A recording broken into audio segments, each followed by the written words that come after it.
Bonjour à tous, c'est Franck, votre destructeur de nuisibles. Aujourd'hui, je vais vous montrer l'intérêt de positionner des pièges à phéromones pour limiter la prolifération des chenilles processionnaires. L'intérêt des pièges, ce n'est pas d'éradiquer totalement évidemment les chenilles, ce serait trop beau, mais en tout cas de limiter leur développement.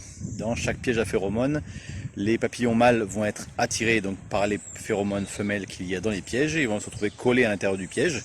Et donc aujourd'hui, je vais vous montrer l'efficacité de ces pièges. Là, je suis dans une copropriété, il y avait une quinzaine de pins répartis sur deux petits parcs. J'ai mis 10 pièges. Donc on va voir sur ces 10 pièges combien il y a eu de papillons capturés. Donc autant de papillons il y a évidemment, autant de nids au moins pour l'hiver suivant. Là nous sommes mi-octobre, donc c'est le moment effectivement de retirer ces pièges à phéromones. Les pièges à phéromones sont apposés à partir du mois de juin, pour couvrir la période juin-septembre. Donc je vais vous montrer d'ores et déjà combien il y en a là sur les 7 pins qu'il y avait ici. J'avais mis 3 pièges, donc on va déjà voir sur ces 3 pièges combien on a pu capturer de papillons. Alors, nos 3 pièges, les voici. On va les ouvrir. Un papillon, on a pu capturer. Donc là, vous voyez, il y a quand même pas mal de papillons. Donc, ils se retrouvent sur les plaques collantes autour du piège. Alors, des fois, à l'intérieur, on se retrouve avec une mouche, un frelon. Là, bon, sur les 3 pièges, on a 2 lézards. Bon, c'est un peu malheureux. Voilà, donc bilan de ces 3 premiers pièges que nous avons pu retirer. Il y avait dans chacun des pièges 18, 22 et 16 papillons. Ce qui fait au total une bonne cinquantaine de papillons. Donc autant de cocons en moins pour l'hiver prochain, pour cet endroit. Donc dedans, effectivement, des fois on trouve des lézards, des araignées, des coccinelles ou des mouches. Voilà, mais l'intérêt, voilà, 90% de ce qu'on trouve à l'intérieur, ce sont donc des papillons de la chenille processionnaire. Alors nous voici sur la deuxième partie de ce parc que je vous ai situé. Donc on va retirer les pièges qui se trouvent juste ici derrière nous. On va les retirer sur tous les pins que nous avons sur cette partie. Et on fait le point ensuite sur le nombre de papillons capturés. On a retiré les 7 pièges qu'il y avait sur ce petit parc. Vous les avez ici. Donc maintenant on va analyser tout ça et on fait le point ensuite. Concernant le positionnement en fait, des pièges à phéromones, si vous avez 2 ou 3 pins qui sont à 5-6 mètres d'écart, il n'y a pas besoin de mettre plusieurs pièges.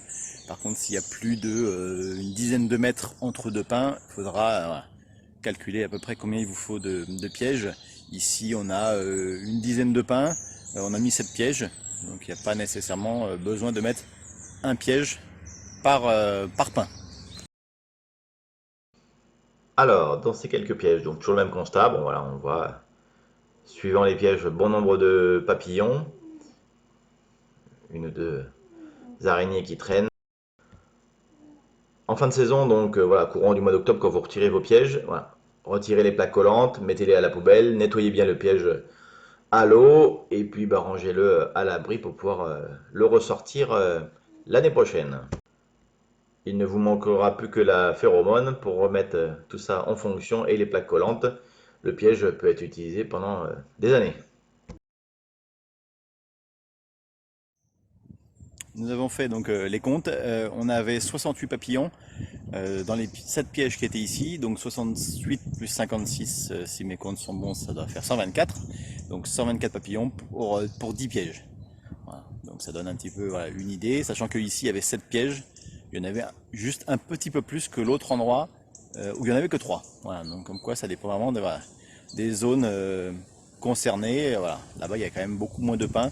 Donc je pense qu'on a plus capté les papillons sur une zone plus réduite. Voilà, donc j'espère que maintenant vous en savez un peu plus pour limiter la prolifération des chenilles processionnaires. Et si vous avez des questions, n'hésitez pas à indiquer en bas de la vidéo en commentaire. Voilà, dans la mesure du possible, on essaye de répondre à tous les commentaires. Enfin, notez que par rapport au nombre de papillons capturés, cela dépend du nombre de pins que vous avez, du nombre de pièges que vous allez mettre, et également des années. Vous avez des années où il y a une prolifération plus importante de chenilles, car il faut savoir que les chenilles, quand elles descendent dans le sol, les chenilles que vous avez quelques mois plus tard, ce ne sont pas celles qui viennent d'arriver. ce sont celles qui ont 1 an ou 2 ans. Ça fait 1 an ou 2 ans qu'elles sont dans le sol. Donc voilà, d'une année sur l'autre, voilà, on peut avoir des résultats très très différents, et même d'une zone sur l'autre. Voilà. Peut-être que 3 km à 3 km d'ici, voilà, il y en aurait eu peut-être plus, peut-être moins, voilà. Mais ça permet, voilà, en tout cas de réguler la population.